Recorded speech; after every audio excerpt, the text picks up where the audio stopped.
when you talk about solidarity, you use the term, right? What are the risks we can tolerate, right?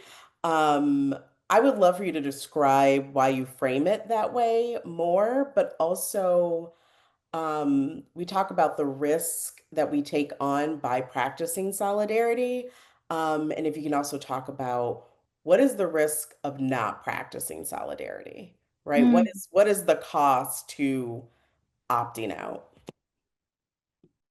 That's actually a really good question.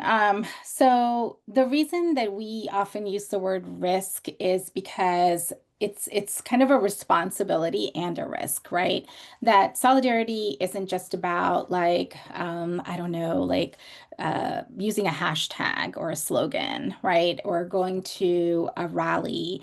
Those are important things, but true and transformative solidarity should change something, should transform something, something in ourselves, in our relationship with others, and hopefully in the structures and policies that we're abiding by and living in, right? So, in order for transformation to happen, usually I think it requires some level of risk in any sort of transformation, right? Whether it's in a relationship or whether it's to change ourselves, we have to risk something. And it's the same thing when it comes to solidarity practice. And in solidarity practice, the risk can be done in a couple of different ways. It might be a reputational risk that we're taking, that if we stand up for something, we might be branded, right? It could be a professional risk. I think a lot about folks who've stood up for Palestine and Gaza and have lost their jobs, have been detained, have been arrested, have been put in detention centers, right?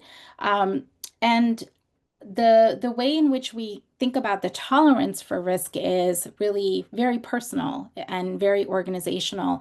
It's about how far can we go in order to stand up for something that we believe in. But I want to make it clear that it isn't necessarily that we always have to take risks that are so big and so large, right? One example I'll give is in DC when this was actually a couple of months ago when ICE was in a particular neighborhood.